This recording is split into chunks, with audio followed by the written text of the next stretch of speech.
Hello, this is John Miller, the creator of this podcast. Now, the rest of Everest is probably the most in-depth look at just what it takes to climb the world's highest peak. But keep in mind that it is a series. And if you're checking out the podcast for the first time, do yourself a favor, go back to episode 0 and watch everything in order. That's really the right way to enjoy it. Thanks so much. Well, hello everyone, it's John Miller here. Just want to announce the winner of the t-shirt giveaway. As you know, I was trying to get up to 125 reviews on my iTunes store page for the rest of Everest, and I had chosen a number of 117 because January 17th was the birthday of my brand new son, Sam. So according to my calculations, the person who posted review number 117 is Steve Wolf. Now Steve posts, John continues to put together a very enjoyable and informative podcast. The title says Everest, but it's much more than that. It's a great travelogue of the area around Everest and of the adventures of John and his travel mates. So thanks so much for that review, Steve, and thanks everyone who posted a review. Really happy to get those. So Steve, to claim your t-shirt, just shoot me an email to john@therestofeverest.com. I'll verify it's you, and then I'll send one right to your door. I think this was a really successful competition here, so I want to keep it going. The next slew of reviews, I want to get up to 175, so that's 50 more reviews. So I'm going to choose a number between 126 and 175, and whoever posts that number gets another t-shirt. So congratulations, Steve, and good luck to everyone else. Of course, t-shirts are still available for sale. If you don't want to wait to win one, just go to my website and you can find out all the information on the website. So again, thanks so much, everyone, and now on with the show.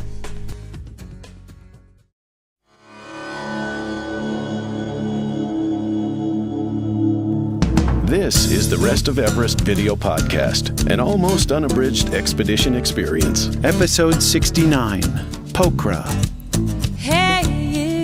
Well, hello again, everyone. Welcome back to the Rest of Everest video podcast. I'm John Miller, joined again with Scott Jacobs. How you doing, Scott? Hi, John. Hi, everyone. This episode's going to be awesome. This is going to be what I think the best episode of this 2007 series yet. And I want to remind people, if you're kind of curious, like the rest of Everest, why aren't I seeing Everest? Well, we're getting to Everest, and this is all part of the journey. And it could take you quite a bit of time to get to Everest, especially when your travel plans don't turn out exactly the way you had expected.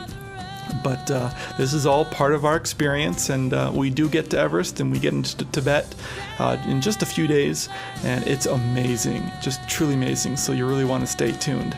But for right now, let's head back up to Nepal and the little town of Pokhara. So here we go. Alright, so we are driving to Devi Falls, which is a place that Scott had read about. Right? Oh, yeah. I found it in the guidebook. It said definitely need to go see. There's a local myth about a tourist named David swimming in the falls, and goes right down the hole, you'll see, and was never to be found. Girlfriend jumps in after him, and she's never to be found as well. But really a beautiful falls, as you'll see. And also, we didn't know at the time, but right next to it is the largest Tibetan refugee camp in Nepal.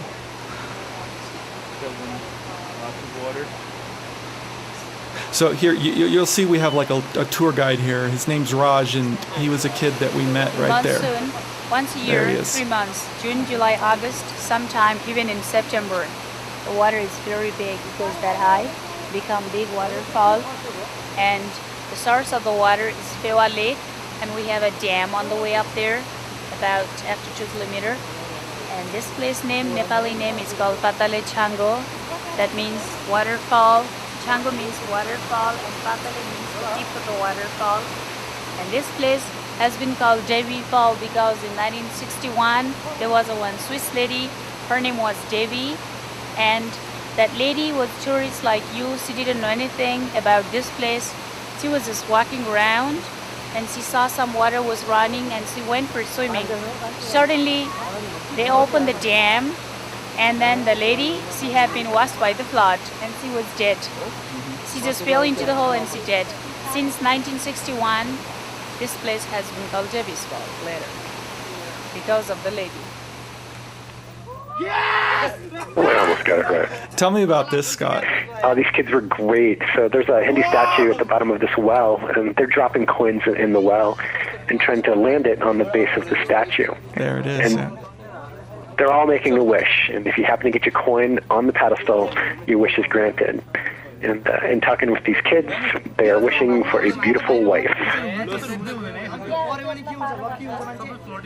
I'm not married, so I joined in. I threw my coin and missed. Oh. So I'm not sure what that means. Too bad. Sucks for you, Scott.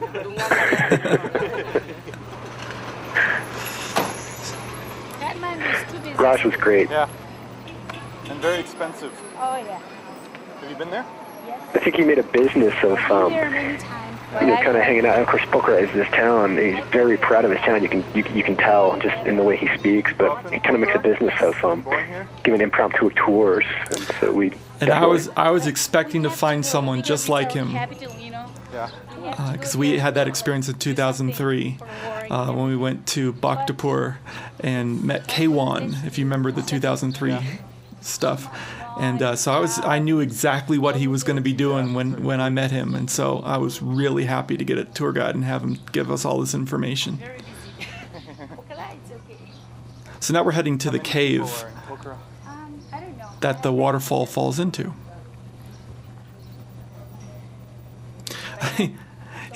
He asked how long we were going to be in Pokhara, and we said, "Oh, we're leaving today." He said, "How long have you been here?" And we said, "We got here last night." And he gave me the most disgusted look. He's like, he really chastised us. He said, "Oh, my friends, what have you seen in Pokhara? Come with me." Yeah. He's like, "You haven't seen anything. You guys are really lame to only be here for overnight." And he was right. Waterfall rock become like that. You see? Mm-hmm. And you don't have to break to see what's inside. You already know what's already inside there. You see? These are ammonite fossils. You know where these come from? These come from the Kaligandaki. You know Annapurna? Mm-hmm. Annapurna. Beside Annapurna, we have a river which is called Kaligandaki. So these rocks, these fossils come from there. Shows you that the highest mountains in the world were underwater. Yeah. in the past. That's true. And these rocks, only one place in the world that you get them in Nepal. Tomorrow, right? You are flying back? Yes. Today. In 2 weeks in Tibet. 2 weeks. Again, look how much taller you are. Sorry, Scott. I don't mean to point that out every episode. But. Well, yeah, the Nepalese are I mean, definitely, I wouldn't call them short, but shorter people. This cave was wonderful. Half of it is a shrine, a Hindu shrine, and there's a stalagmite that resembles Shiva that we were asked not to film because it's a religious room. You'll see just a little bit of it, but then he told me, please turn off the camera, and I did. I just didn't know at this point that I wasn't supposed to film, but you can see it in the back there.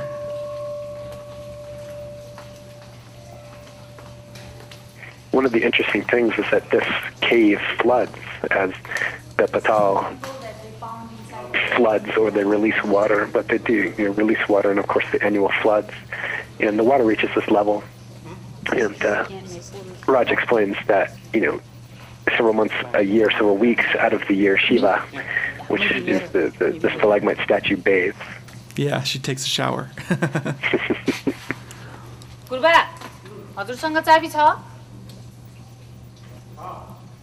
But he also told me that the little the Shiva stalagmite was found, the person who found it just in the 60s. No one knew that this whole cave system existed. But the person who found it had a vision of it the night before in his dreams. And then he went in and he saw Now it. you can film, now you can make photo, okay? Okay.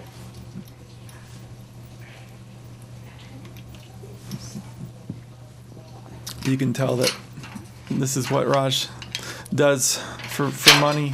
Okay. Because he knew all the combos and everything. ठिकै छ मैले यहाँ गुरुबासँग रहेछ अनि चाबी मागेको एकछिनसम्म Namaste. बन्द कर चाबी लिएर जाऊ Please come. This was so cool.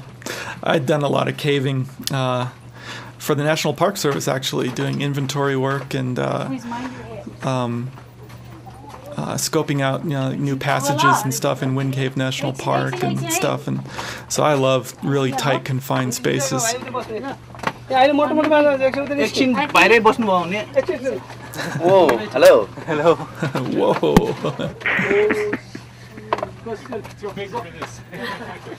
Yeah, it was quite a traffic jam for a second there.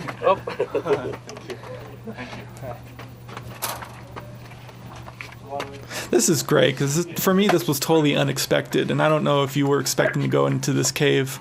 Not at all. But Not at all. it was just so cool because suddenly we're just doing this thing, and we're in Nepal, and we're underground, and it was just great. And then you can see this opens up into this enormous room. I think Raj explains it a little bit. Yeah. And down here is a cave.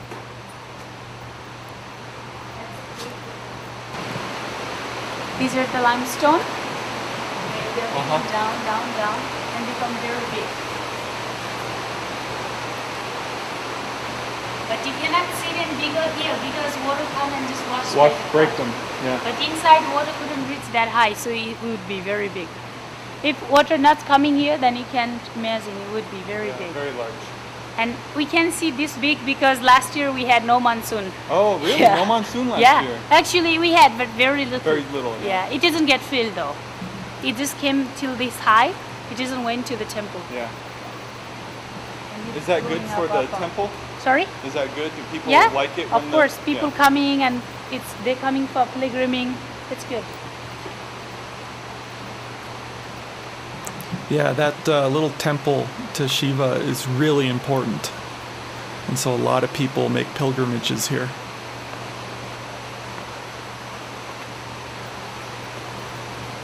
It was very dark in there. It was very dark. There were actually several passages. So I remember 2 passages coming off of this main room.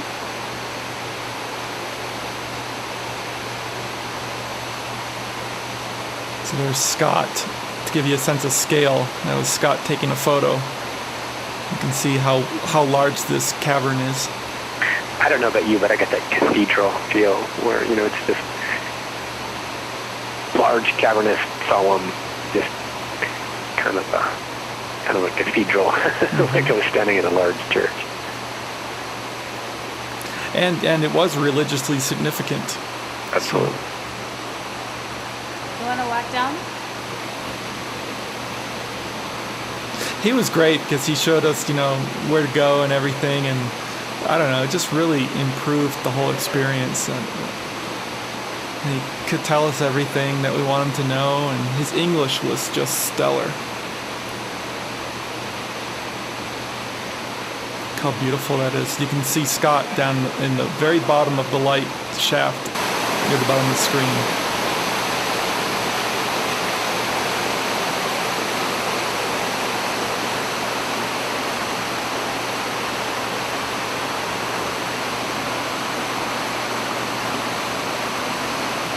I just love the way the light plays off the mist from the waterfall.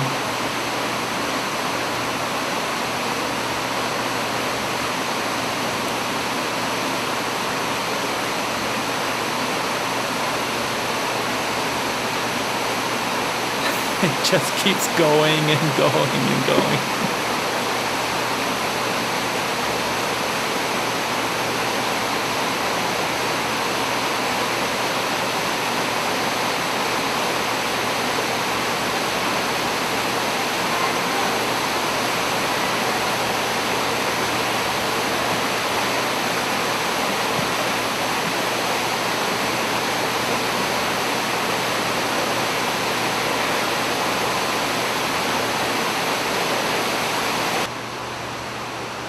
And it was nice and cool in there too.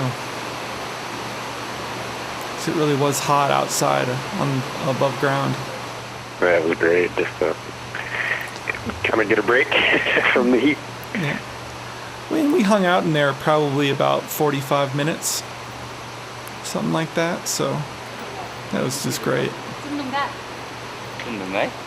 And our driver had never been in there before. यो चाहिँ एकदम पुरानो हो है चाहिँ हजारौं वर्ष पुरानो हो के I didn't realize that. I didn't know that. यो चाहिँ 4 सालको यो चाहिँ अहिले He'd नयाँ हो been to के Pokhara This is many last year times, and this but is new. yeah, he'd just never been in that cave. He was like, "This is really cool. I didn't know this was here." 4 सालको अहिले चाहिँ यो नयाँ बन्यो And so after that, we left and we got back on the highway to go back to Kathmandu. An insanely quick trip. This is just not even a day later. I gotta tell you, I'm glad we took it though. Kathmandu is fantastic, but we get to see at least a different part of the country. Yeah.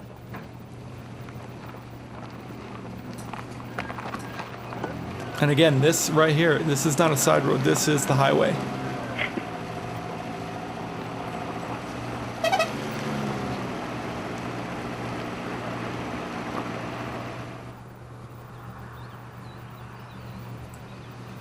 A little bit more of the countryside. I think this was probably a pee break. You have to go to the bathroom, you just pull the car over and you go on the side of the road. So do you remember the mongoose? Yeah, we actually see him talk about it in a little bit. Great, okay. Oh yeah, we listened to the pop music. Oh, this is my train spotting the film moment. This is the worst bathroom.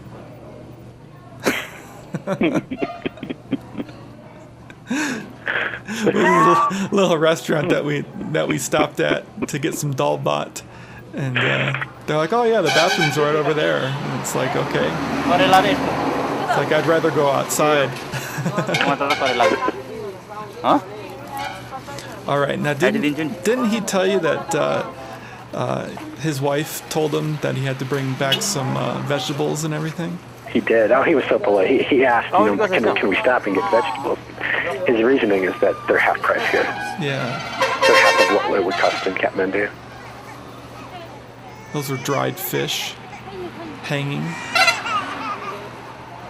I just love this. I love this little stand. This stuff I just love to film. It's just so many colors. It's really interesting. I just love fresh vegetables too. And again, the people were so friendly.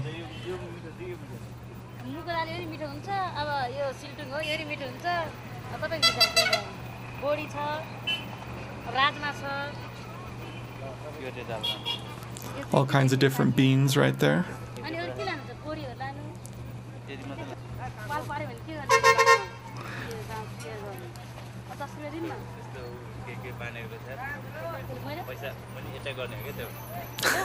He's flirting with her, I think.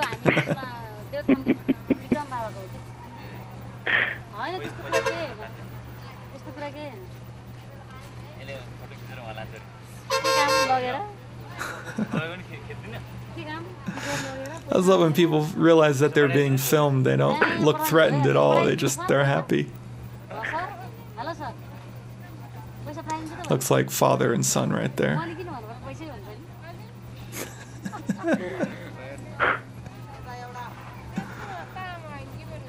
Oh, but gotta do business.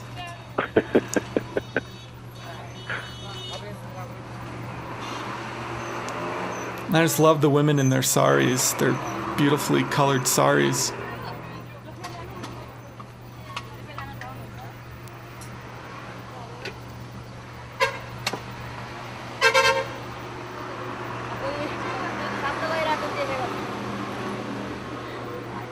And this stuff's all grown, and you'll see all these terraced fields because it's so mountainous. And they're all just grown on terraced fields. It's really, really cool. We'll see more of that next episode. You can just hear those air brakes from those trucks. The constant noise. It's just constant, and they're extremely loud air horns. Oh my goodness. Well, you drive with your horn. You need people to get out of your way. Yeah. They definitely own the road there. Some more kids coming. These kids are so cute.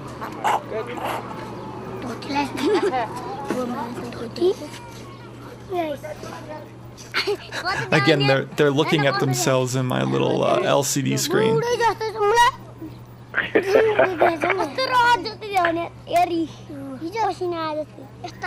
I got some great stills of you surrounded by these kids.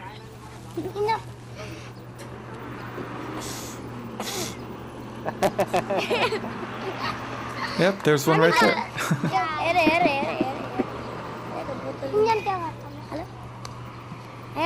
Like he kept holding his bottle up. And watch what this other kid does. Whoop-ow!